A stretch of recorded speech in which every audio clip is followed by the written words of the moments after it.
Tools out again. Yep. What is it this time, Dal? Raw water pump seal. Is that a tricky one to sort? Nah. Well, I hope it's not tricky. Trickiest thing is getting the old impeller out. But I've made an impeller puller. I remember you making that. Just got to find it. Yeah. There's one I made earlier. The magic. Look at that. Wow, what a difference. And voila. One impeller, not damaged. I was going to say, it looks very good. An extraction. No, do they normally get ripped to shreds when you get them out?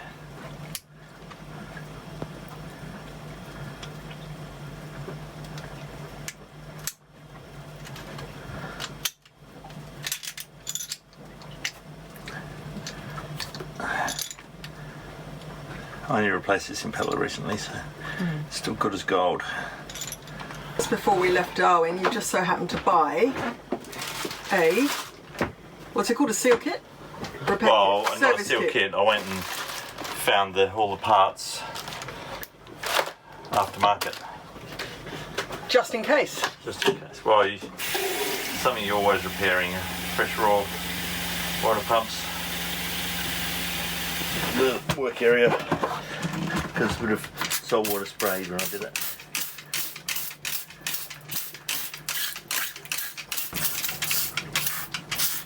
Hopefully I can do it in situ without removing the pump. That's my plan. Stan.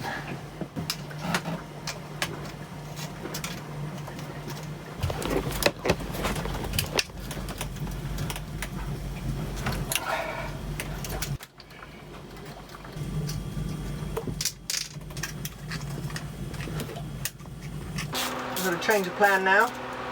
Yeah, got to pull the whole thing out. I want to change the bearings. No point doing all this and not changing the bearings.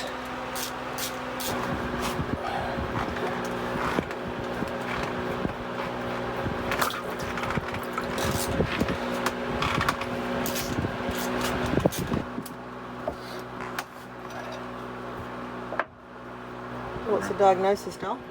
Diagnosis is I'm glad I've pulled it apart, because now that I can see underneath it, it's had water in there, and this is all made of bronze and brass, so none of this is going to rust, and we've got massive rust marks here. The only thing that rusts inside there are the bearings, so that tells me the bearings are shot because there's rust coming out of the pump. So now I've never pulled one of these apart before, so let's do it. What a beautiful paint I put on. I know. I wish in a way we'd bought a little can of extra. All the undercoat.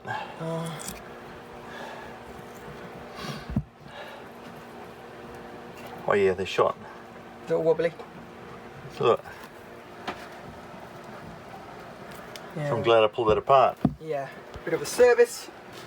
Now I've never pulled one of these apart before, but I know, looking at it, there must be an oil seal there.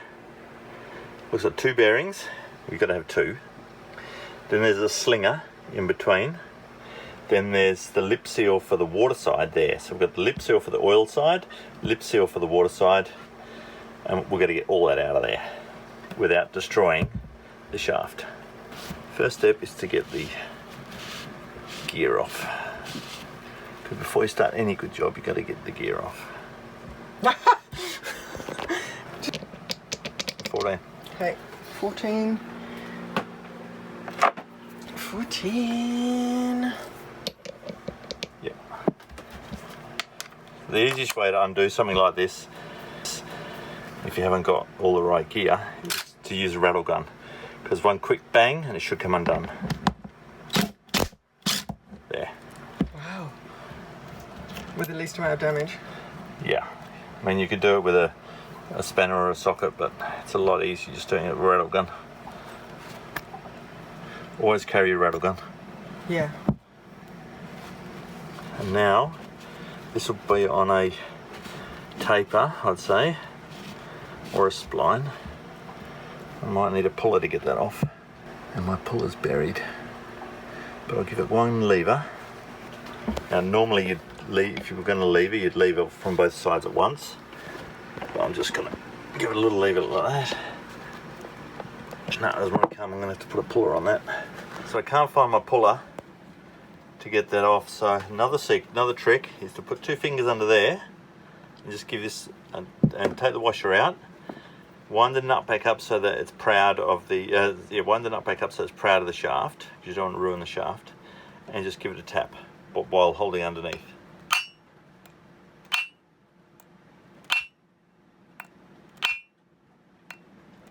There you go. And that's how you do it without a puller. I feel it's lumpy. Very lumpy. That's because the bearing's shot. So bitty. Yep.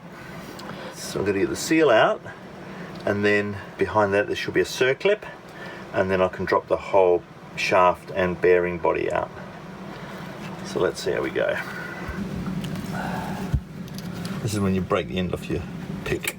So it doesn't matter if you break this seal. Oh, I've got a new one. Because you've got a new one.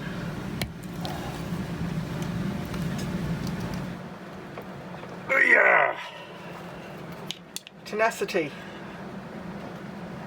Dexterity. Patience. Brute strength. And luck.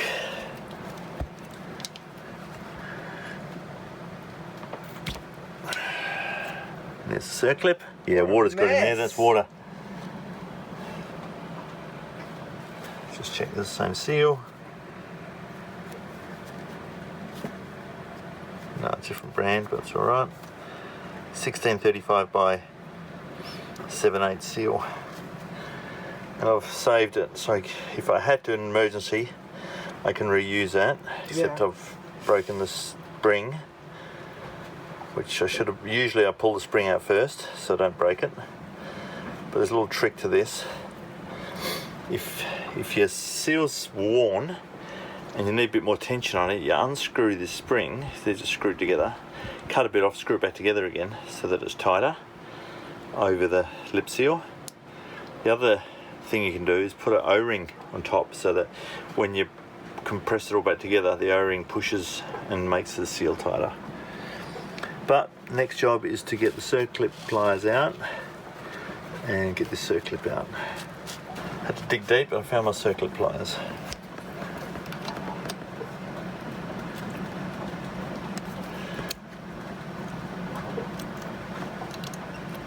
Now some jobs are really difficult without the right tool. That's one of them. Try doing that without those pliers.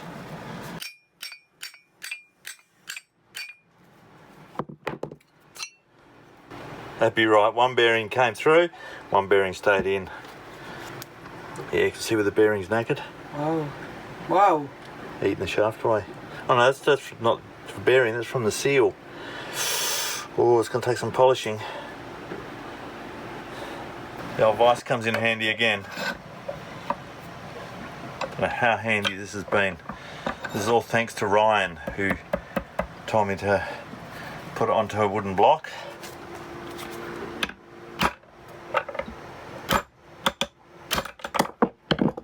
We're going to polish that shaft up. It's pretty shagged. That's the seal and the slinger. That bit here is called a slinger. That if the seal starts to leak, that'll sling the water off the bearing to a certain extent. That's a little washer that goes underneath the whole lot, and that usually buckles like that, and it just needs tapping back into shape. So now we can access the bearing from the top. So with a few gentle persuasions with the right tool,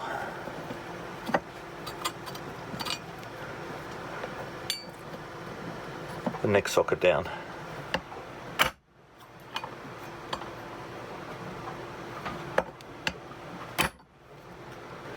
Here we go, she's coming.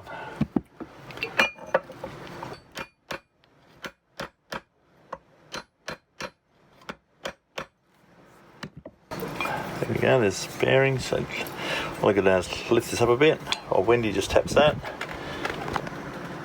So that's the bearing that's faulty. Well, it's still working, but it's about to be faulty. So I'm glad we pulled it apart. So now, that's where the bearings live. Circlip, slinger, washer, seal, another seal on this side, job done. So first, before I do that, I'm going to clean it all up. Well, that shaft is coming up like new. Look at that. That's after, before. I'm so happy. See that? It's all surface, luckily. So I've made my own emery paper here by doubling over some 600 grit wet and dry. Oh, look at that, baby. Had a bit of a moment there, didn't we? So what's happened, Wen? The bearings that Magnus ordered, which are a 6021 blah blah blah, were the wrong ones. What we needed were a 6003 blah blah blah. But I've got a mate here in the anchorage from Darwin. Oh, Russell. And Russell from the Boat Wild thing came to the rescue because we got the same motors. And he's got so many spares on his boat. He's like a running chandlery mechanic shop, car parts. He's got everything on that boat. He's got a big cat which has got all the parts in the world.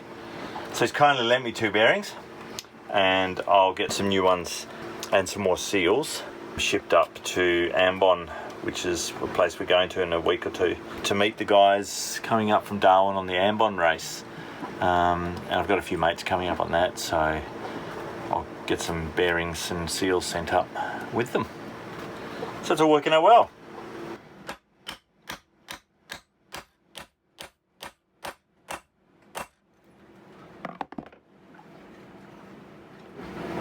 That is too smooth. Get circlip pliers out, put your circlip back in, make sure it's embedded nicely, like so. Get your seal out, work out which way around it goes.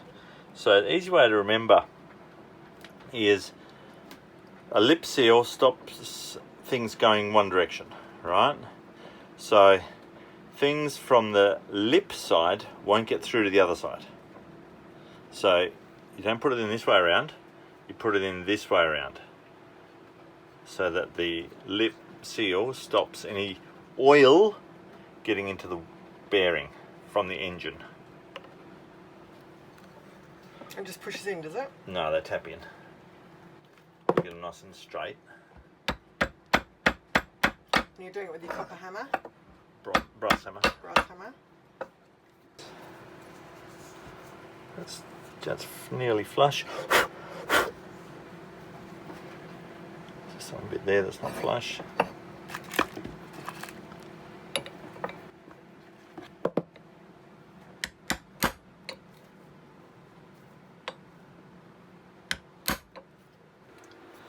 Right, now it goes in. Oh, this, I just see that blood blister there.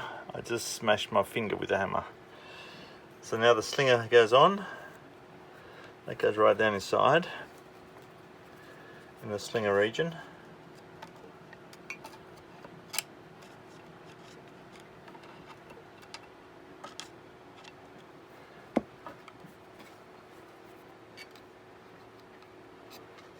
You want this O-ring to be in the middle of the gap there.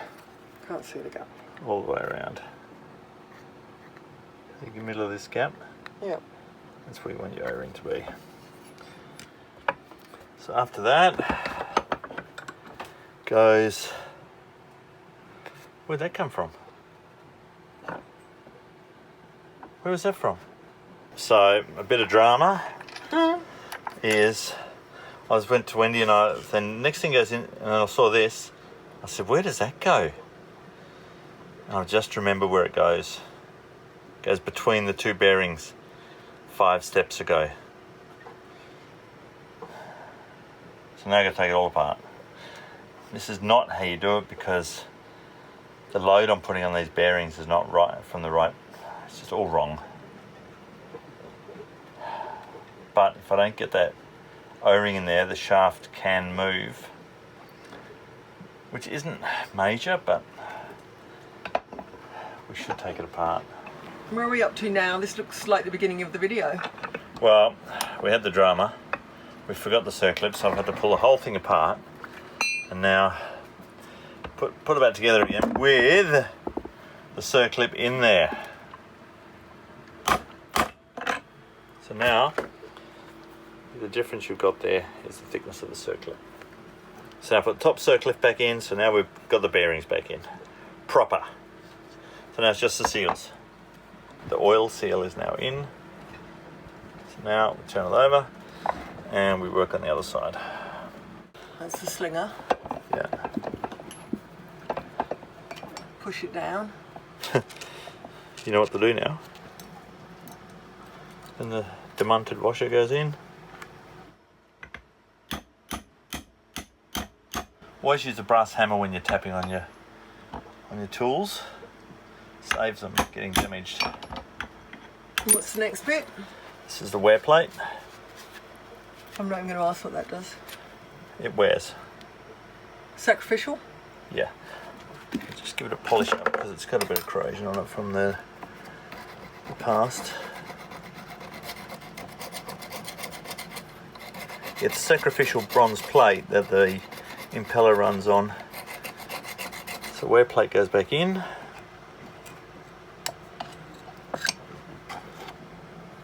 Nice and straight. There. That's in. Then the impeller goes in. And how do you know which way round to put the impeller? Well, usually you have your writing on the outside. So Okay. that's just how I do it. It doesn't really matter.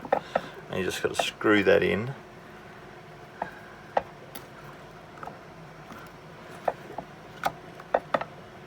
Push it in on the spline. And you should be using impeller grease while you're putting this all together. And the little end cap. O-ring. Is that going to get a tickle up?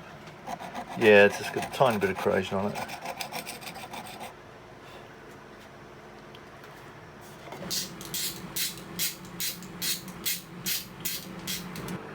These have a very specific torque setting.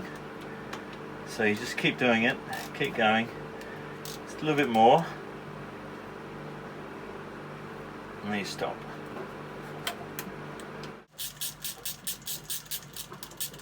Nice technique. What's that? Little flicky thing going on there. Ratchet? Yeah, the way you use it though. You don't hold the handle, you flick it. Well, it's a lot quicker doing this. Test time.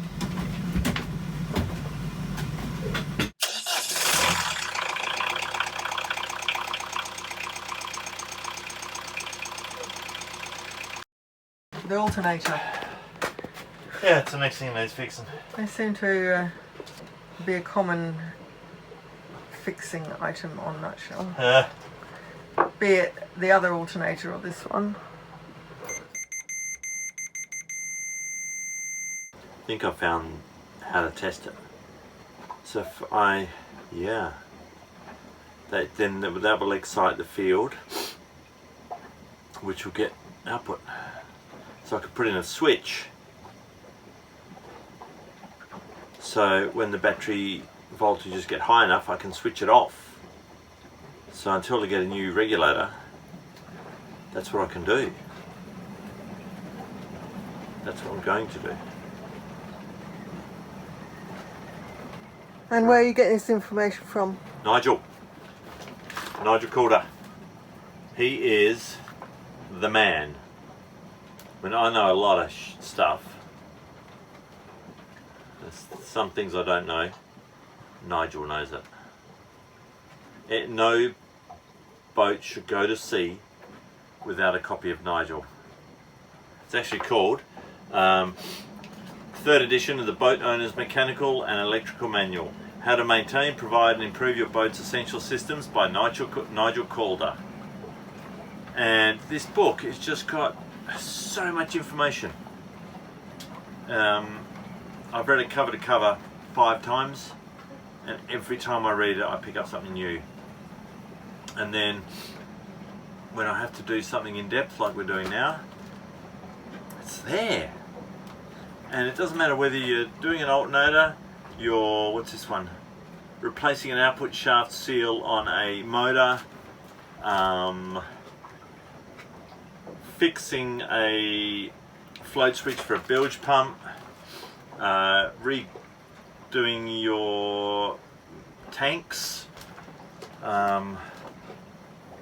doing rigging like swage locks and rigging and swaging and rod rigging, how to service your windlass, how to service your winches, how to kerosene and white gas lanterns, how to look after your what's it called, that thing you got to look after now? Mantle. How to look after your mantle. It's just got everything. Every single thing you could imagine is in this book. A lot of electrical, like it goes in depth in every single aspect of electrical. Plumbing. It's just the Bible. I call it the Bible on board. Alternators. Just generators, engines, battery systems. It's all there. Do yourself a favour, get yourself this book. So I said to Wendy, how's your soldering skills? She said, yeah, I know how to solder. You did. So I said with instruction. Here we go. I've just got to work out how to hold it. I've tinned everything. Hold it together. Hold it here. Yeah. But how do you hold that and the solder? You don't need and the solder, soldering it's all iron. been tinned. Oh, okay. So I've tinned it for Wendy to make life a bit easier.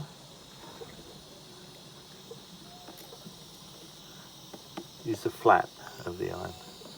There you get a bit of heat transfer. There you go. Hold it still. Otherwise you get crystallization. Beautiful. There you go. Nice soldering job. So this is my bypass circuitry. So I've got this will go into the field terminal. That goes to positive, and that goes to normal. Can only win. Give an update of what the saga. The alternator, I can't manage to fix it myself, so I've been carrying it around for the last few hours, walking around trying to find someone who can fix it. I think we found someone. So we're just going down this way.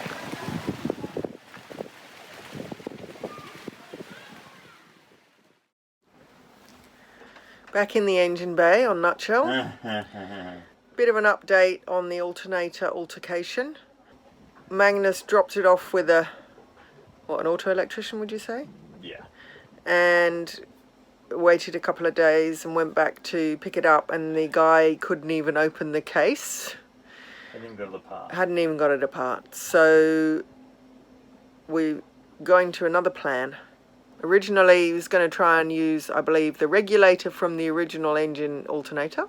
Is that right? No, from the external, this one. External engine Oh. regulator. Oh, okay. And bypass it somehow.